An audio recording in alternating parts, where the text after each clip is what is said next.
প্রিয় শিক্ষার্থীরা, আসসালামু আলাইকুম। আশা করি আল্লাহর রহমতে তোমরা সবাই সুস্থ আছো এবং নিরাপদে আছো। ঢাকা কলেজের অর্থনীতি বিভাগের অনার্স তৃতীয় বর্ষের ছাত্রদের আমার অনলাইন ক্লাসে স্বাগত জানাচ্ছি। আমি তোমাদের পড়াচ্ছি তোমাদের পাবলিক ফিনান্স বিষয়টি। এই পাবলিক ফিনান্স বিষয়ে আমরা যে চ্যাপ্টারটি পড়ছিলাম সেটি হচ্ছে impact, incidents and effects of taxation. এই চ্যাপ্টারের যে টপিকটি নিয়ে আজ আমরা আলোচনা করব সেটি হচ্ছে incidents of taxation under different cost and market situation. আমরা গত ক্লাসে পড়েছিলাম করের আপত্তন বা ইনসিডেন্টস অফ ট্যাক্স সম্পর্কে। করের চূড়ান্ত আর্থিক বোঝাকে বলা হয় করপাত বা করের আপত্তন। এই করের আপত্তন বিভিন্ন খরচ এবং বাজার অবস্থায় ভিন্ন ভিন্ন হয়ে থাকে।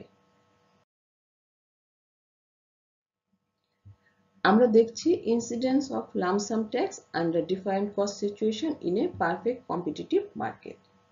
এখন প্রথমে জানি আমরা লামসাম ট্যাক্সটি কি। উৎপাদিত পণ্যের দাম কিংবা পরিমাণের উপর এককালীন নির্দিষ্ট পরিমাণ কর আদায় করা হলে তাকে বলা হয় এককালীন কর বা লামসাম ট্যাক্স। পূর্ণ প্রতিযোগিতামূলক বাজারে এককালীন করের আপত্তন বা সঞ্চালন কেমন হবে তা নির্ভর করে খরচ অবস্থার উপর।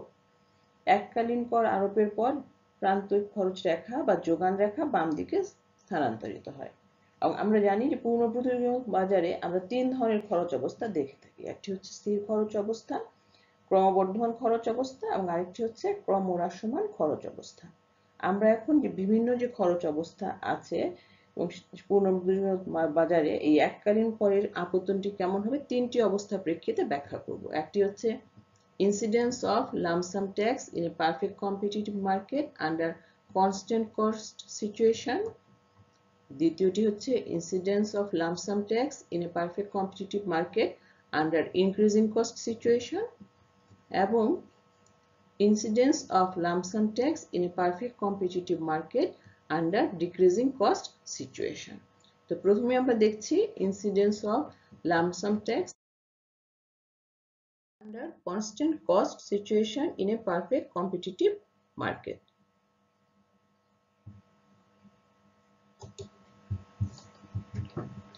স্থির খরচ অবস্থায় প্রান্তিক খরচ রেখা বা যোগান রেখা ভূমি অক্ষে সমান্তরাল হয়। এক্ষেত্রে কর পরবর্তী অবস্থায় বিক্রেতার পক্ষে করের সমপরিমাণ দাম বৃদ্ধির মাধ্যমে করের সম্পূর্ণটি ক্রেতার উপর সঞ্চালন করা সম্ভব হয়।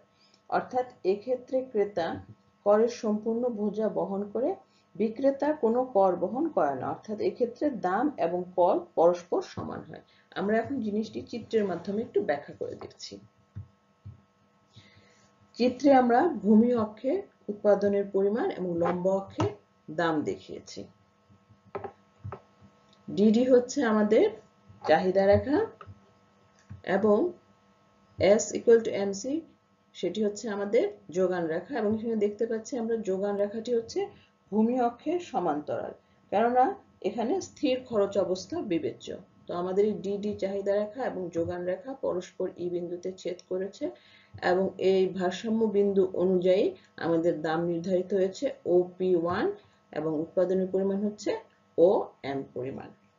এখন যদি দেখা যায় যে কর আরোপ করা হয় তাহলে আমাদের নতুন যোগান রেখাটি হয় ST equal to MCT।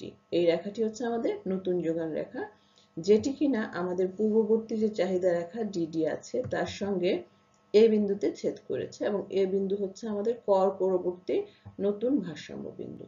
এবং এই নতুন ভারসাম্য বিন্দু অনুযায়ী আমরা দেখতে পাচ্ছি আমাদের দামের পরিমাণ হচ্ছে OP2 পরিমাণ এবং উৎপাদনের পরিমাণ এখন হচ্ছে ON। তো এখানে দেখা যাচ্ছে যে আমাদের কর বৃদ্ধি হয়েছে হচ্ছে BA বা AB পরিমাণ এবং সঙ্গে সঙ্গে আমরা এটিও দেখতে পাচ্ছি যে আমাদের দাম বৃদ্ধি হয়েছে P1 থেকে P2। অর্থাৎ এখানে P1 P2 equal to AB হয়েছে, যা কিনা করের সমান। অর্থাৎ এখানে তাহলে আমরা বলতে পারি যে করের পরিমাণ এবং দাম বৃদ্ধির পরিমাণ এরা হচ্ছে পরস্পর সমান। সুতরাং বলা যায় যে এখানে বিক্রেতা করের সম্পূর্ণ বোঝাটা দাম বাড়িয়ে ক্রেতার উপর সঞ্চালন করতে সক্ষম হয়েছে। অর্থাৎ যদি দেখা যায় যে পুনঃপ্রতিযোগিতামূলক বাজারে স্থির খরচ অবস্থায় এককালীন কর আরোপ করা হয়, তাহলে সেই করের ভারটি সম্পূর্ণভাবেই ক্রেতার উপরে স্থানান্তর করে দেয়। এরপর আমরা দেখব incidence of lump sum tax in a perfect competitive market under increasing cost situation. যদি পুনঃপ্রতিযোগিতামূলক বাজারে ক্রমবর্ধমান খরচ অবস্থা থাকে, তাহলে দেখা যায় যে প্রান্তিক খরচ রেখা বা যোগান রেখাটি হয় ডান দিকে ঊর্ধ্বগামী। এক্ষেত্রে বিক্রেতা করের চেয়ে দাম কম বাড়াতে পারে, অর্থাৎ এখানে দাম বৃদ্ধির পরিমাণ হয় করের চেয়ে কম। এখানে দেখা যায় যে করের অধিকাংশ বিক্রেতা নিজেই বহন করে এবং সামান্য অংশ ক্রেতা বহন করে থাকে। এই বিষয়টি এখন আমরা চিত্রের সাহায্যে দেখছি। এখানেও আমরা ভূমি অক্ষে উৎপাদনের পরিমাণ এবং লম্ব অক্ষে দাম দেখিয়েছি, এবং এখানেও ডিডি আমাদের চাহিদা রেখা এবং এস আমাদের যোগান রেখা, এবং ডিডি চাহিদা রেখা এবং এস এস যোগান রেখা ই বিন্দুতে পরস্পরকে ছেদ করেছে, এবং এই বিন্দু অনুযায়ী আমাদের ভারসাম্য দামের পরিমাণ হচ্ছে OP1 এবং উৎপাদনের পরিমাণ হচ্ছে OM। এরপর দেখা যায় যে যদি কর আরোপ করা হয়, তাহলে আমাদের নতুন যোগান রেখা হয় ST = MCT। তো এই নতুন যোগান রেখা এবং পূর্ববর্তী চাহিদা রেখা এই দুটি পরস্পর এ বিন্দুতে ছেদ করেছে, এবং এটি হচ্ছে আমাদের কর পরবর্তী নতুন ভারসাম্য বিন্দু, এবং এই ভারসাম্য বিন্দু অনুযায়ী দেখা যাচ্ছে আমাদের নতুন দাম হয়েছে OP2 পরিমাণ এবং উৎপাদনের পরিমাণ হচ্ছে ON পরিমাণ। এখানে আমরা দেখতে পাচ্ছি যে করের পরিমাণ হচ্ছে AC, এই পরিমাণ কর আরোপ করা হয়েছে, কিন্তু দাম বৃদ্ধি পেয়েছে হলো AB পরিমাণ। তাহলে এখানে দেখতে পাচ্ছি যে বিক্রেতা কর বৃদ্ধির সম পরিমাণ ট্যাক্স কিন্তু দাম কিন্তু বৃদ্ধি করতে পারেনি, অর্থাৎ এখানে করের পরিমাণ বেশি, দাম বৃদ্ধির পরিমাণ হচ্ছে কম। তাহলে এখানে বোঝা যাচ্ছে যে এই করটি কিছু অংশ বিক্রেতা বহন করবে এবং কিছু অংশ ক্রেতার উপরে পড়বে, অর্থাৎ ক্রেতা এবং বিক্রেতা সম্মিলিতভাবে এই করের বোঝাটি বহন করবে, কারণ এখানে দাম বৃদ্ধির পরিমাণটি হচ্ছে করের পরিমাণ কম। বিক্রেতা করের চেয়ে কম পরিমাণ দাম বাড়াতে পারে, এবং এর ফলেই দেখা যায় যে একটি অংশ ক্রেতা বহন করে এবং অবশিষ্ট অংশ বিক্রেতা বহন করে থাকে। এরপর আমাদের incidence of lump sum tax in a perfect competitive market under decreasing cost situation.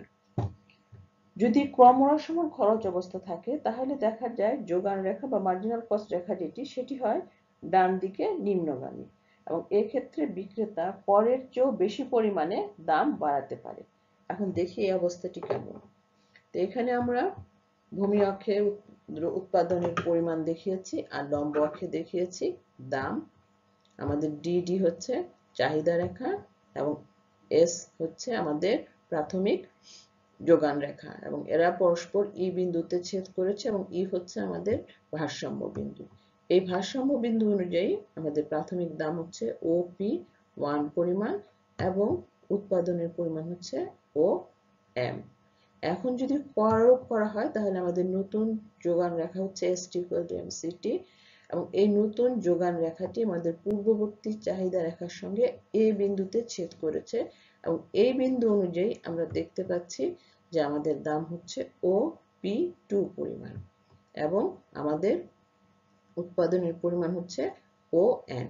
তাহলে এক্ষেত্রে আমরা দেখতে পাচ্ছি যে এখানে কর ছিল AC পরিমাণ, ট্যাক্সের পরিমাণ হচ্ছে AC, কিন্তু দাম বৃদ্ধি পেয়েছে AB পরিমাণ বা P1 P2 পরিমাণ, অর্থাৎ করের চেয়েও বেশি পরিমাণে দাম বৃদ্ধি করতে এখানে বিক্রেতা সম্ভব হয়েছে।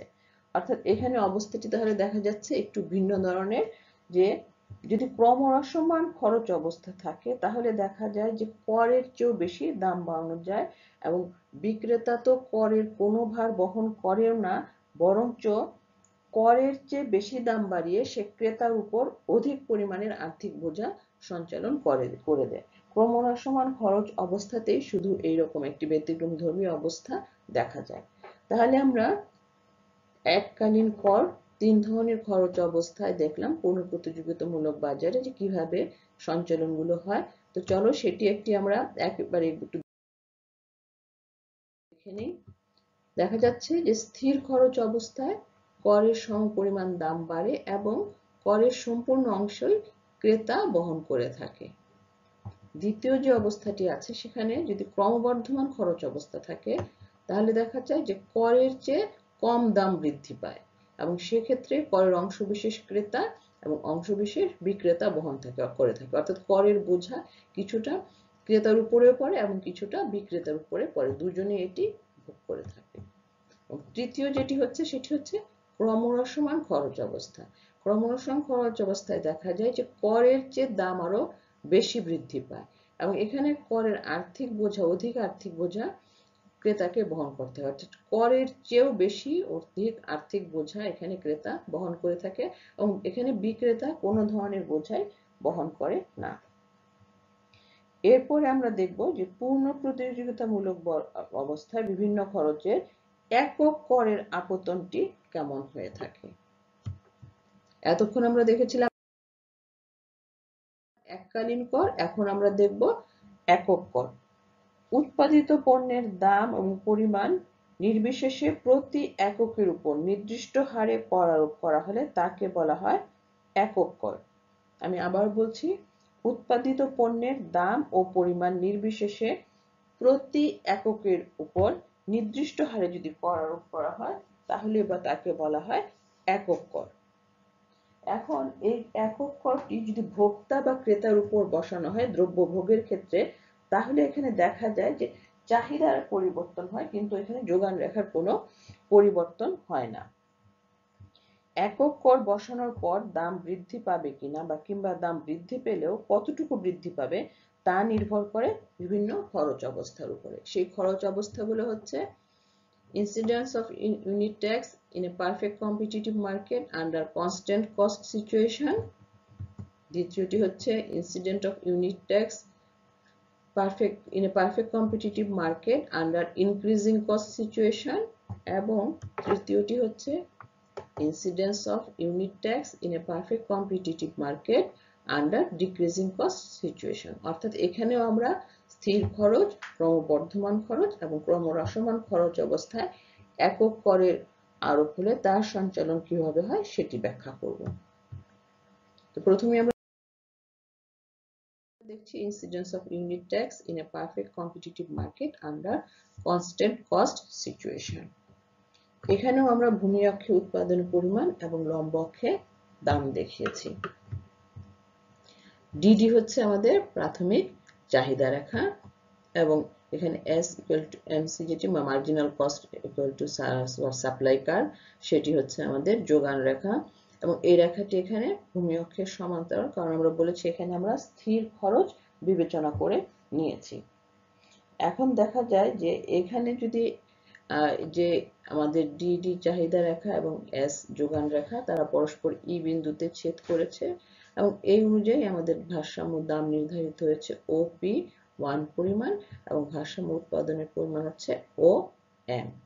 এখন যদি দেখা যায় যে যদি কর আরোপ করা যায় সেক্ষেত্রে আমাদের ডিডি যে চাহিদা রেখাটি আছে সেটি স্থান পরিবর্তন করে হয়ে গেল D1 এখানে কিন্তু চাহিদা রেখা পরিবর্তন হয়েছে এবং এক্ষেত্রে আমরা দেখতে পাচ্ছি যে আমাদের চাহিদা রেখা, নতুন চাহিদা রেখা এবং যোগান রেখা যে বিন্দুতে কাট করলো সেই বিন্দু অনুযায়ী আমরা যদি নতুন দাম দেখি সেই দামটি হচ্ছে OP2 পরিমাণ এবং এখানে উৎপাদনের পরিমাণ হচ্ছে ON।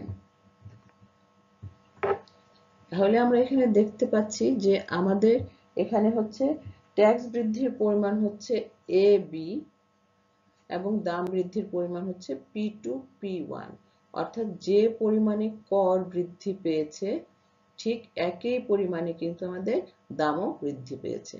এটি সম্ভব হয়েছে স্থির খরচ অবস্থায় যদি কর আরোপ করা হয় তাহলে একক করা হয়েছে এখানে ভোক্তার ভোগের উপরে, এবং সেজন্যই দেখা যাচ্ছে যে এখানে করের সমপরিমাণ দাম বৃদ্ধি হয়েছে। অর্থাৎ এক্ষেত্রে কর আরোপের ফলে করের সমপরিমাণ যে দামটি বৃদ্ধি পাবে তার সম্পূর্ণ অংশই ক্রেতা বহন করে থাকবে। এরপর যে সিচুয়েশনটি আছে সেটি হচ্ছে আমাদের incidence of unit tax in a perfect competitive market under increasing cost situation. ক্রমবর্ধমান খরচ অবস্থায় যদি একক কর বসানো হয় তাহলে করের চেয়ে কম পরিমাণে দাম বৃদ্ধি পায়। অর্থাৎ এখানে আমাদের প্রাইস বৃদ্ধির পরিমাণটি হয় করের চেয়ে কম। এক্ষেত্রে করের অংশবিশেষ ক্রেতা এবং অংশবিশেষ বিক্রেতা বহন করে থাকে। এখন এটি আমরা আসলে চলো চিত্রে দেখি। এখানেও আমরা ভূমি অক্ষে উৎপাদনের পরিমাণ দেখিয়েছি এবং লম্ব অক্ষে দেখিয়েছি হচ্ছে দাম। ডিডি আমাদের প্রাথমিক চাহিদা রেখা এবং এস হচ্ছে আমাদের যোগান রেখা। এই ডিডি চাহিদা রেখা এবং এস যোগান রেখা পরস্পর ই বিন্দুতে ছেদ করেছে এবং ই হচ্ছে আমাদের ভারসাম্য বিন্দু। এই বিন্দু অনুযায়ী আমাদের দাম হচ্ছে OP1 এবং উৎপাদনের পরিমাণ হচ্ছে OM। এই অবস্থায় যদি কর আরোপ করা হয় তাহলে দেখা যাবে যে প্রতি একক পণ্যের উপরে যে একক কর সেটি যদি বসানো হয় তাহলে আমাদের নতুন চাহিদা রেখা হচ্ছে D1 D1। আমাদের নতুন যে চাহিদা রেখাটি পাচ্ছি সেটি হচ্ছে D1 D1, এবং এর ফলে দেখা যায় যে আমাদের নতুন ভারসাম্য বিন্দু হয়েছে C। এই ভারসাম্য বিন্দু অনুযায়ী আমাদের দাম হচ্ছে OP2 এবং উৎপাদনের পরিমাণ হচ্ছে ON পরিমাণ। এবং এখানে আমরা দেখছি যে আমাদের করের পরিমাণ হচ্ছে AC আর দাম বৃদ্ধির পরিমাণ হচ্ছে P2 P1। অর্থাৎ এখানে দাম বৃদ্ধি আগে পূর্বের দাম ছিল P1 এবং কর পরবর্তী দাম হচ্ছে P2, আর ট্যাক্স বৃদ্ধির পরিমাণ হচ্ছে AC পরিমাণ। তো এখানে দেখো যে পরিমাণ কর বৃদ্ধি পেয়েছে দাম কিন্তু সম পরিমাণে বৃদ্ধি পায়নি, বরঞ্চ তার থেকে কম বৃদ্ধি পেয়েছে। তাহলে এ থেকে বোঝা যায় যে এখানে বিক্রেতা সম্পূর্ণ করের বোঝা ক্রেতার উপর স্থানান্তর করতে পারেনি। এক্ষেত্রে ক্রেতা এবং বিক্রেতা দুজনেই এই করের বোঝা বা করের ভার বহন করবে।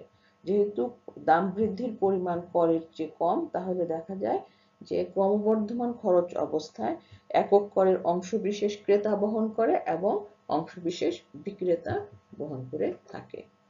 এরপর সর্বশেষ আমাদের যে অবস্থাটি রয়েছে সেটি হচ্ছে incidence of unit tax in a perfect competitive market under decreasing cost situation। অর্থাৎ এখানে ক্রমহ্রাসমান খরচ অবস্থায় আমরা দেখব যে কি হয়।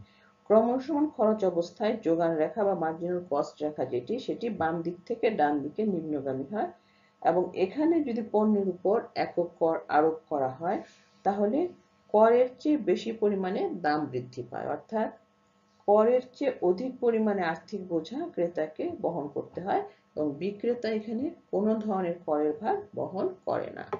আমরা যদি চিত্রের সাহায্যে জিনিসটি দেখি তাহলে দেখা যাচ্ছে যে এখানে ভূমি অক্ষে উৎপাদনের পরিমাণ এবং লম্ব অক্ষে আমরা দাম দেখিয়েছি। ডিডি আমাদের চাহিদা রেখা, এস আমাদের যোগান রেখা, এবং এখানে দেখো যোগান রেখাটি আমাদের যেটি আছে সেটি কিন্তু বাম দিক থেকে ডান দিকে নিম্নগামী একটি যোগান রেখা। এই দুটি রেখা পরস্পর ই বিন্দুতে ছেদ করেছে এবং ই হচ্ছে আমাদের ভারসাম্য বিন্দু। এই ভারসাম্য বিন্দু অনুযায়ী আমাদের দ্রব্যের দাম হচ্ছে OP1 এবং উৎপাদনের পরিমাণ হচ্ছে OM। এখন যদি কর আরোপ করা হয় তাহলে আমাদের ডিডি চাহিদা রেখাটি দেখা যায় হয়েছে নতুন করে D1 D1। এই D1 D1 চাহিদা রেখা আমাদের পূর্ববর্তী যে যোগান রেখা ছিল তার সঙ্গে বি বিন্দুতে ছেদ করেছে, এবং এই বি বিন্দু অনুযায়ী আমরা দেখতে পাচ্ছি যে দ্রব্যের দাম নির্ধারিত হয়েছে OP2 পরিমাণ এবং দ্রব্যের পরিমাণ হচ্ছে ON পরিমাণ। তাহলে এক্ষেত্রে আমরা দেখতে পাচ্ছি যে করের পরিমাণ হচ্ছে AB, কিন্তু দাম বৃদ্ধির পরিমাণ হচ্ছে AC বা P2 P1 পরিমাণ। অর্থাৎ কর বৃদ্ধির চেয়ে দাম বৃদ্ধির পরিমাণ বেশি। ক্রমহ্রাসমান খরচ অবস্থার প্রেক্ষিতেই আমরা এইরূপ দেখতে পাই যে সেখানে যতটুকু পরিমাণ না কর বৃদ্ধি হয়, দাম বৃদ্ধি তার থেকে বেশি হয়। এবং এর ক্ষেত্রে আরো একটি বিষয় উল্লেখযোগ্য যে এই যে করের বোঝা বা অধিক আর্থিক ভার তা কিন্তু সম্পূর্ণভাবেই ক্রেতা বহন করে, বিক্রেতা এক্ষেত্রে কোনো বোঝা বহন করে থাকে না। এটি আমরা দেখতে পাই ক্রমহ্রাসমান খরচ অবস্থায়। তাহলে আমরা তিনটি খরচ অবস্থার প্রেক্ষিতে কর সঞ্চালন কিরকম হয় সেটি দেখতে পেলাম। সেটি হচ্ছে আমাদের স্থির খরচ অবস্থায় করের সমপরিমাণ দাম বাড়ে এবং করের সম্পূর্ণ অংশ ক্রেতা বহন করে। ক্রমবর্ধমান খরচ অবস্থায় করের চেয়ে কম দাম বাড়ে এবং করের অংশবিশেষ ক্রেতা এবং অংশবিশেষ বিক্রেতা বহন করে। তৃতীয় যেটি দেখলাম সেটি হচ্ছে ক্রমহ্রাসমান খরচ অবস্থায় করের চেয়ে বেশি দাম বাড়ে এবং করের অধিক আর্থিক বোঝা ক্রেতা বহন করে থাকে এবং বিক্রেতাকে কোনো করভার বহন করতে হয় না।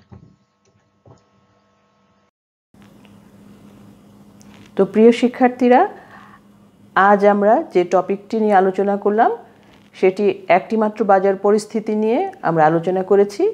আগামী ক্লাসে আমরা অন্য বাজারে এই বিভিন্ন ধরনের ইনসিডেন্স কেমন হয় সেটি সম্পর্কে জানব। আজ যারা আমার ক্লাসটি দেখেছো তাদের সবাইকে আন্তরিক ধন্যবাদ জানিয়ে আমার ক্লাস এখানেই শেষ করছি। আল্লাহ হাফেজ।